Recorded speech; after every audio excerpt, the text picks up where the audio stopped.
Phone call తో మీ బంగారాన్ని విడిపించి ప్రెజెంట్ మార్కెట్ రేట్ కే కొని బ్యాలెన్స్ అమౌంట్ ని క్యాష్ గా లేకపోతే సమానమైన బంగారాన్ని మీకిస్తుంది అక్షయ గోల్డ్ హబ్. అమెరికా ఇరాన్ మధ్య నెలకొన్న వివాదం ముదిరిన నేపథ్యంలో పశ్చిమాసియాలో యుద్ధ మేఘాలు కమ్ముకొస్తున్నాయి. ఇరు దేశాల మధ్య ఉద్రిక్తతలు పెరుగుతున్న వేళ ఆ దేశంపై చర్యలు తీసుకునేందుకు బడిబడిగా అమెరికా అడుగులు వేస్తోంది.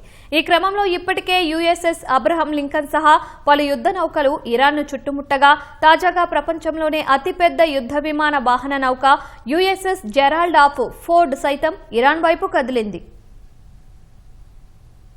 ఇరాన్ను ఇప్పటికే అమెరికా సైన్యం చుట్టుముట్టగా తాజాగా యుఎస్ విమాన వాహక నౌక యుఎస్ఎస్ జెరాల్డ్ ఆర్ ఫోర్డ్ సైతం కరేబియన్ సముద్రం నుంచి ఇరాన్ వైపు కదిలినట్లు తెలుస్తోంది. ఈ నౌక మే నెల ప్రారంభం నాటికి అక్కడే ఉండనున్నట్లు అంతర్జాతీయ మీడియా వర్గాలు తెలిపాయి.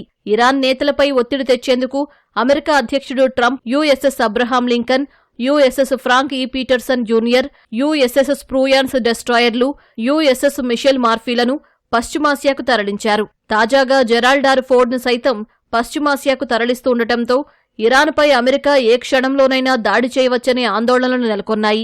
వెనిజువెలాపై అమెరికా దాడి చేసి మదురోను బంధించిన సమయంలోనూ యుఎస్ఎస్ జెరాల్డ్ ఆర్ ఫోర్డ్ విమాన వాహక నౌక నుంచి యుద్ధ విమానాలు దాడిలో పాల్గొన్నట్లు పలు నివేదికలు వెల్లడించాయి. ఒమాన్ వేదికగా ఇరాన్, అమెరికా మధ్య పరోక్ష చర్చలు జరుగుతున్నాయి. ఒకవేళ ఈ చర్చల వల్ల ఆశించిన ఫలితం రాకపోతే దాడులకు దిగుతామని అమెరికా సంకేతాలిచ్చింది. ఈ నేపథ్యంలోనే ప్రపంచంలోనే అతిపెద్ద యుద్ధ విమాన వాహక నౌక యుఎస్ఎస్ జెరాల్డ్ ఇరాన్ దిశగా కదలడం పశ్చిమాసియాలో నెలకొన్న ఉద్రిక్త పరిస్థితులకు ఆజ్యం పోస్తోంది.